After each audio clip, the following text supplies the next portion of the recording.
can approach life. One is, oh my God, what's going to happen today? Or you can say, hey, wonder what's going to happen today. And two different things, same question, and if you can have fun trying to have the answers. Every new day is a new adventure. The things you get involved in enlarges your world. Fred Meyer, A Lasting Legacy, a 24-hour News 8 special. We are coming to you live tonight from the majestic Meyer Gardens, a West Michigan jewel, the house built by Fred Meyer. A humble man through and through. His ingenuity changed the way we live. His passions made the way we live better.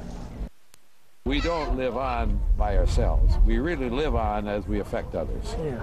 And so you hope whatever is good that you worked on lives on, and that's all we can expect. And that's all we should want.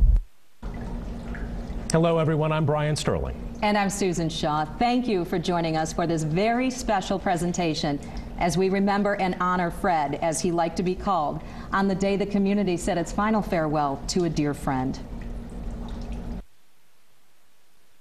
But oh man river, he just keeps rolling along.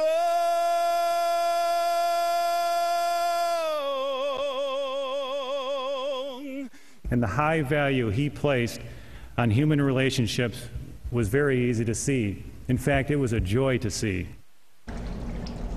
Hundreds remembered Fred during an invitation-only ceremony at Sunshine Community Church near Grand Rapids. It was a chance for the family to say goodbye and included remarks from President Gerald Ford's son. Leon Hendricks has a look at that stirring service today. A man who, after all he's accomplished, all he's done, and all he's given, will be perhaps remembered most for how simply he seemed to be, like everyone else. The most basic question in all of life is, how will I live my life? Fred Meyer had a very profound and wonderful answer to this most important question. For 33,592 days, he got up and he went into the world and he answered the question by making the world a better place in which to live. From the boy who talked about peddling milk from a horse and milk wagon to a man who dined with presidents. He never lost track of the former regular in the stores he could have paid someone to go to. But to him, seeing those who made him who he was important. He would bring the checkout process to a halt as he greeted everybody. The customers were always his focus. He never wanted them to be disappointed, although it was inevitable at times. Reverend Richard Rim was handpicked by Fred to give the sermon. He spoke of discussions he had with Fred about what to say when people ask if they're going to heaven. If I had been there in his last conscious moments and he had said to me, Dick, do you think I'm going to go to heaven?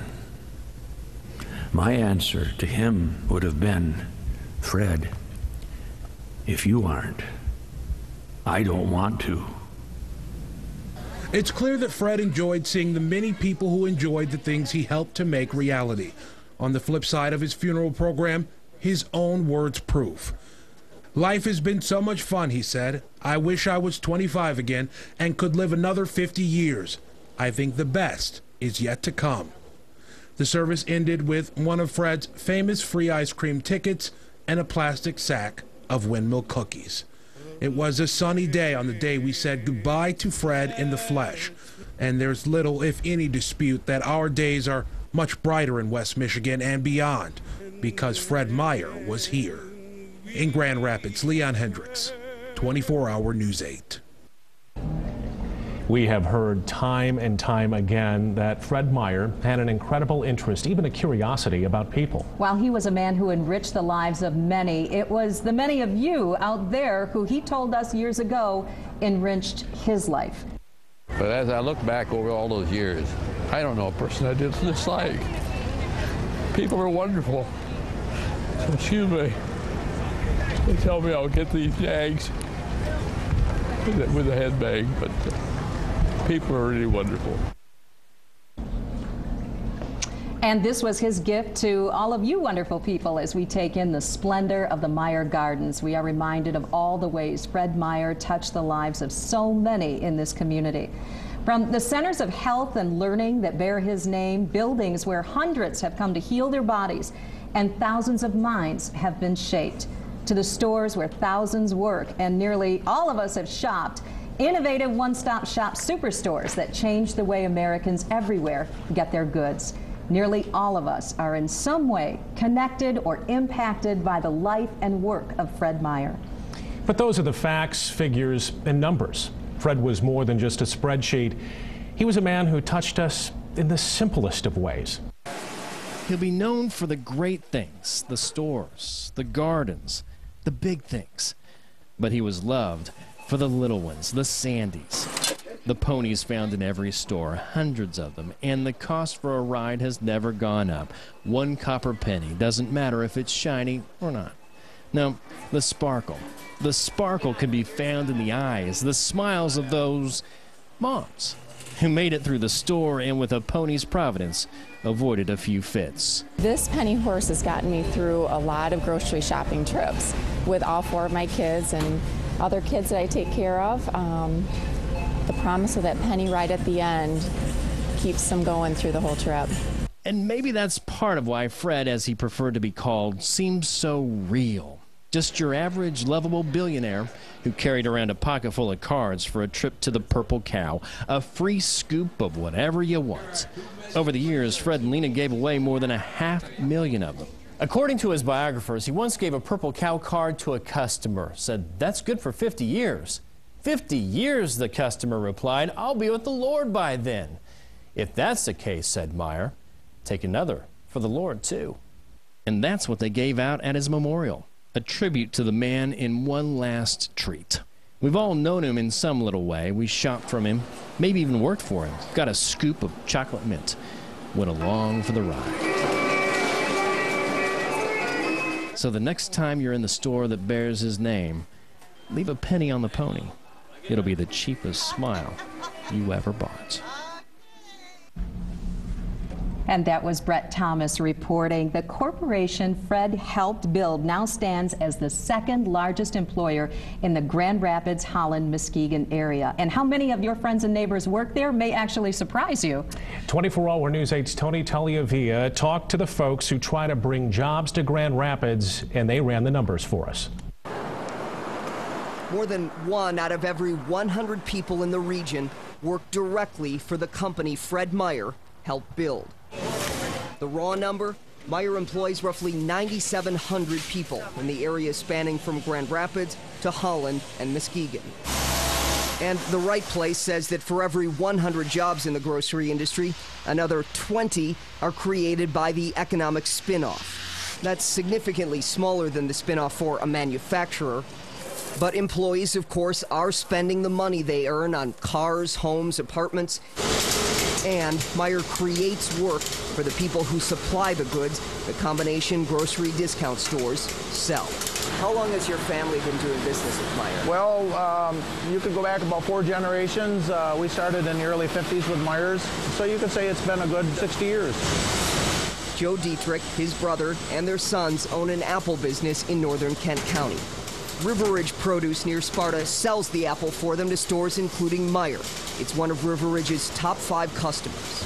And that's pretty significant when you consider that Meyer's a regional operator and a lot of our customer base are national or even international. So, you know, they're very, very important to us.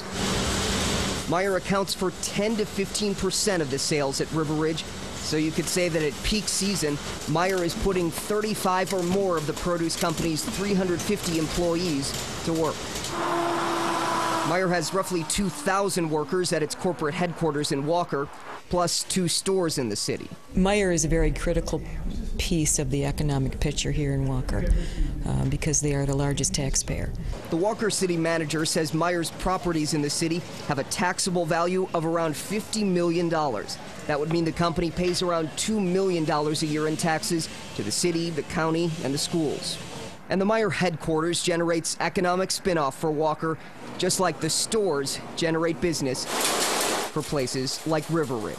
Over the course of time, Fred's made us a lot better because he's always had a focus on making sure that his customers were taken care of They didn't get any surprises. They were satisfied with what he was selling them. And so it's been a constant push for us to raise our standards and do a better and better job. Tony Tagliavia, 24-Hour News 8. All this week, we have been looking back on the life of Fred Meyer. We've been digging through the archive tapes and a lot of the interviews that you and I have both done with Fred over the years. He was such a positive guy. He was such a practical guy. He had that homespun wisdom, stuff like that we don't need the customers don't need us. We need, I'm getting it wrong. He wanted to say that the customers don't need us, we need the customers. That's right. He had this way of making you feel so comfortable whenever you sat down to talk with him. Huge smile all of the time. His kindness and generosity will be an inspiration to all of us. One of those eulogizing Fred Meyer today was longtime Meijer president and friend Earl Holton. Holton talked of Meyer's endless curiosity and interest in people, the same people who paid their respects this week by the thousands, the very kind of attention that Fred Meyer worked so hard to avoid. He was such a humble man that I think he would kind of stand back and say, this is a lot to do about nothing.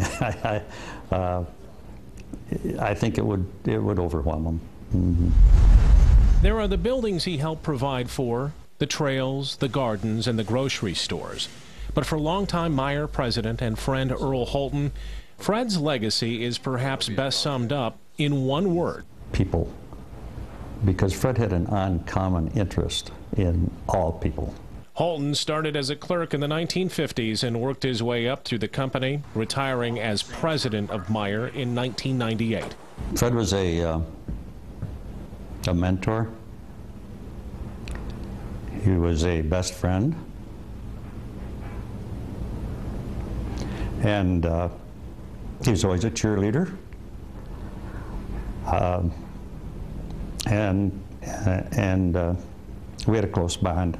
So close, in fact, the two had a standing lunch date every Monday as part of the 12-member Improvement Association, a group of local business leaders and educators who would meet to talk current events and trade jokes. Holton recalls a recent topic on Fred's mind surrounding the economic downturn, about how it was affecting the people, and about how he wanted the company to extend advertised discounts. He would identify with the fact that anytime you have a downturn, you have a lot of people who are suffering economically. And that always bothered him. It always bothered Fred, because he came from there. And he knows what it was like. And so he has a real empathy for those people.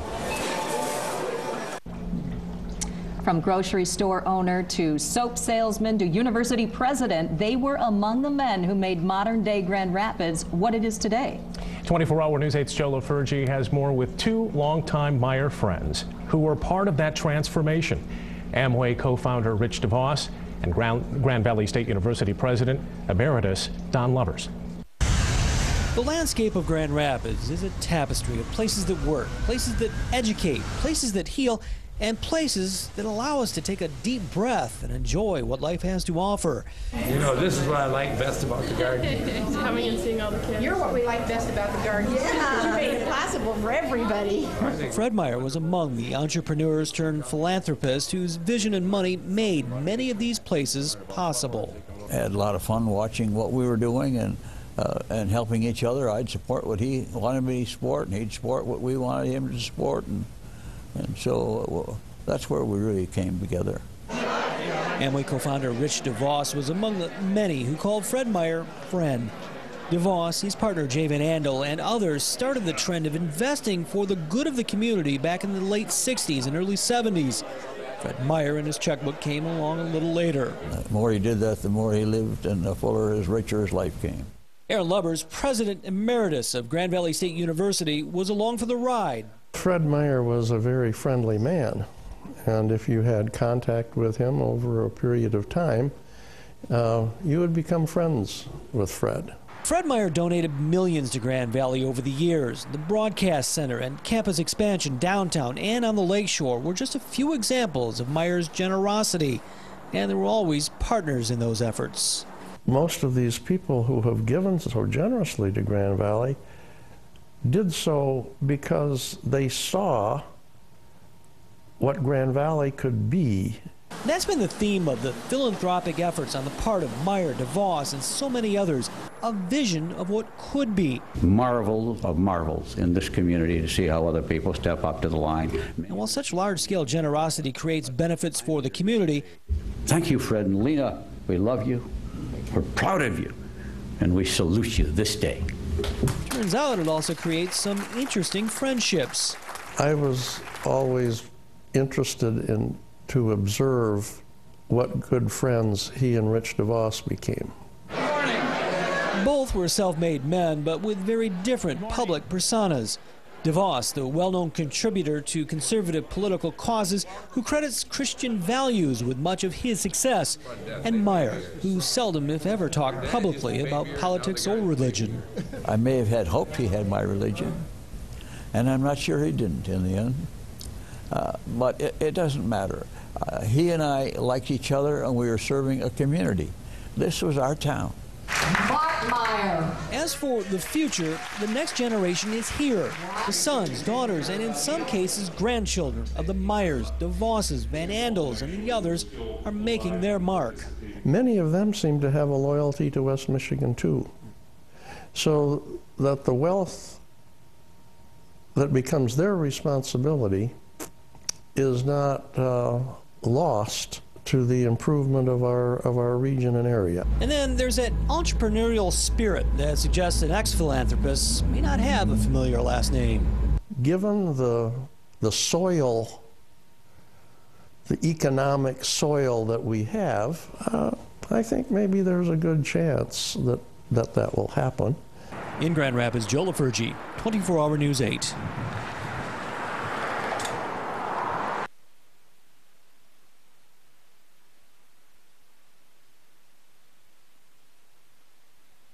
When it's all said and done, they don't remember who paid for the art.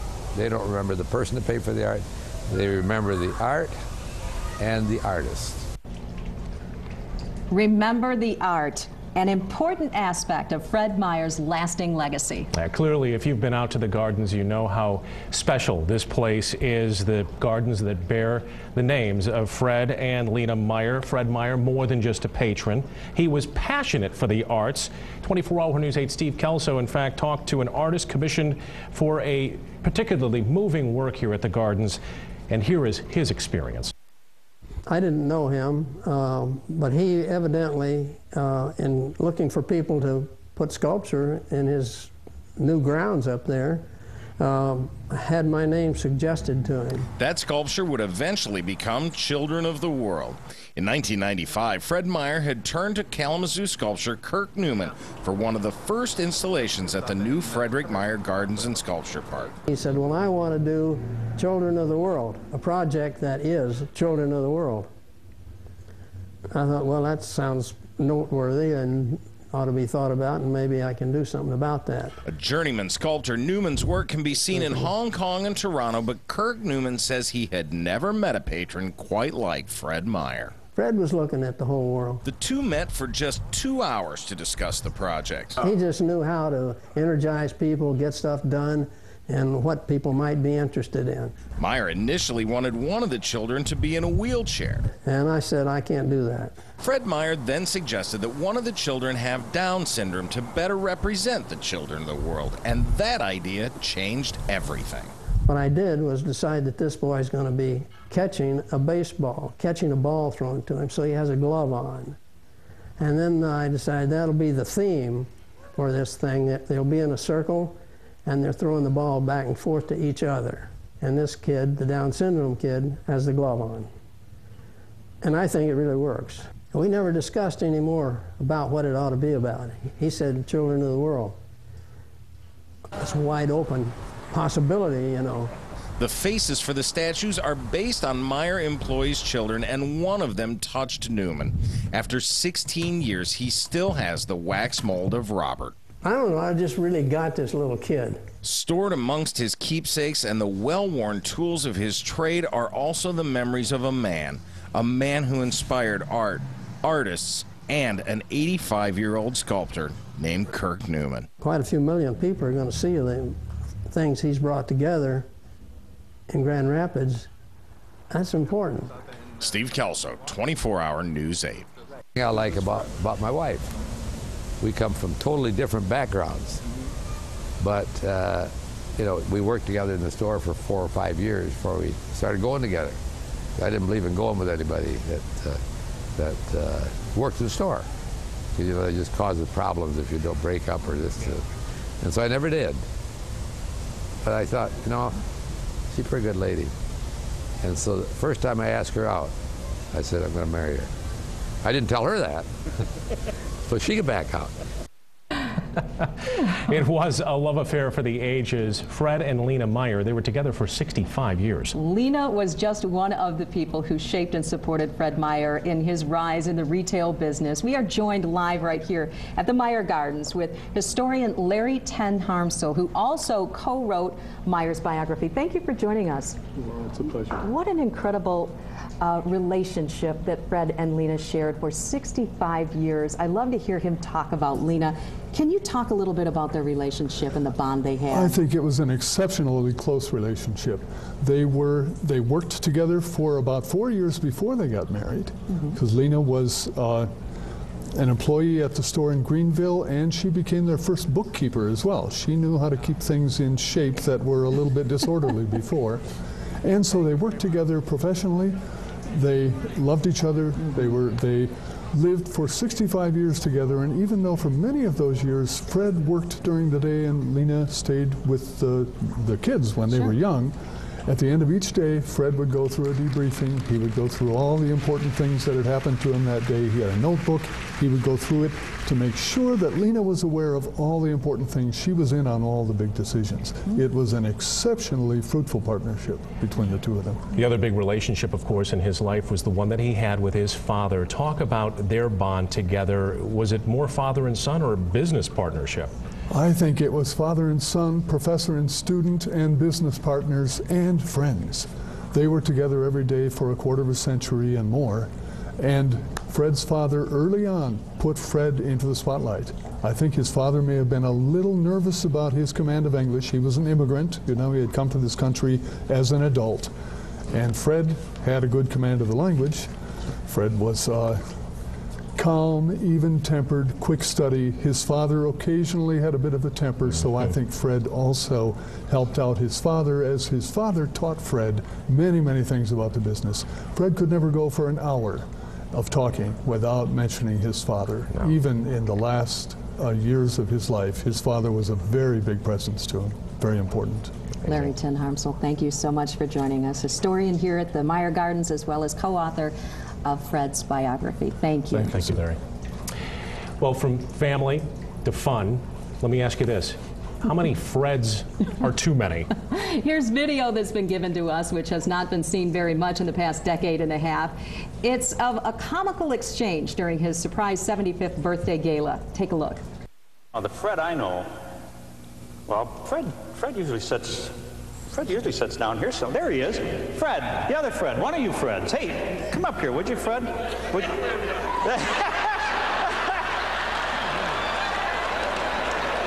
I don't know if he knows how to sign my check. Come on.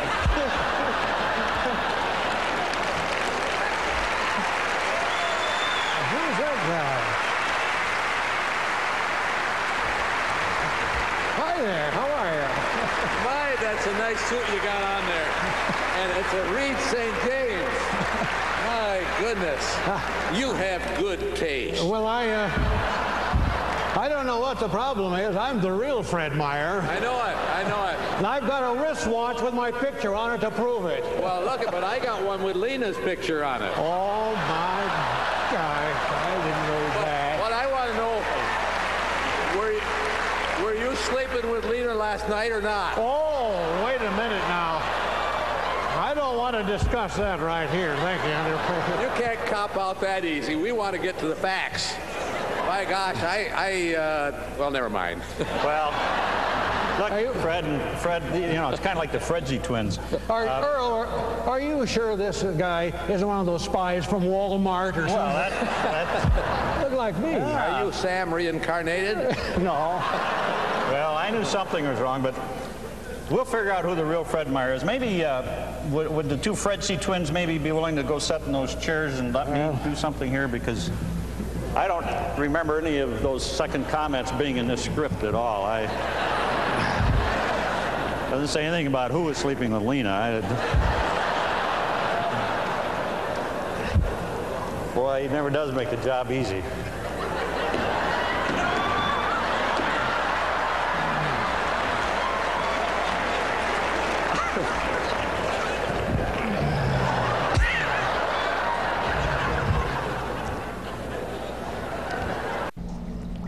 Great stuff again from Fred's 75th birthday celebration. Back here at the Meyer Gardens as we reflect on Fred's life, and we realize that among the many lessons that we can learn from his rags to riches story are the bits of tried and true wisdom. Words to live by, phrases all compiled in one place that many of you likely don't even know about. And we leave you tonight with Marley Ginter's look at some of the best Fred-isms out there. Good night. You'll find a couple of books about Fred Meyer, in his own words, stories of his life, but one in particular reveals the unedited, raw thoughts of the renowned businessman. Just Call Me Fred. 101 quotes by Fred himself, compiled by former employee Bill Smith. I like number 40. It's not a weakness to say you're sorry.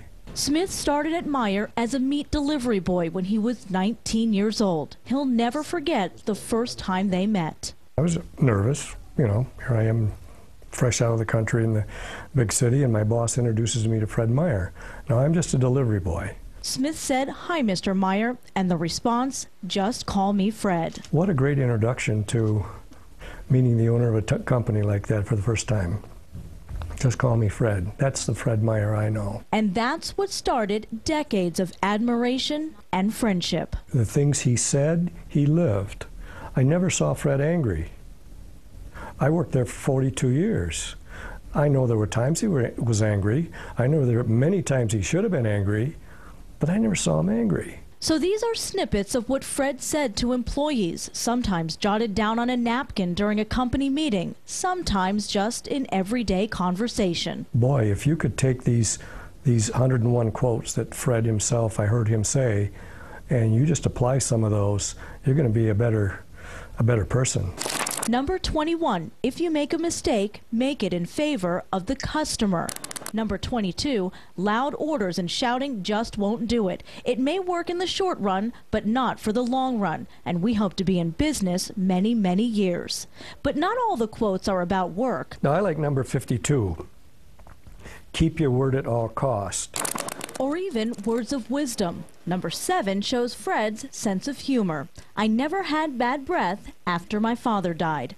Quote 53, have fun. Leadership isn't always serious. That was Fred. He was game for anything. It's 101 quotes, but Smith says he saved hundreds more. All words he lives by, and that may be how a delivery boy came to retire 42 years later as Meyer's Vice President of Marketing and Advertising. I can't be a Fred Meyer, but I sure would like to hope that some of these things in this book that I heard him say and do that reflect in my life. Number 58, I want to leave the world in a little better shape than when I entered it.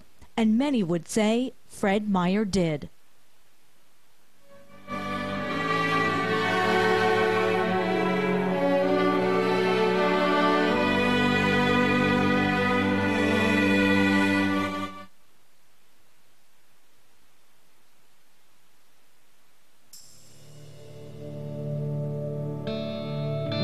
That's the fun in life, is having a part in things that maybe wouldn't have happened if you didn't come along.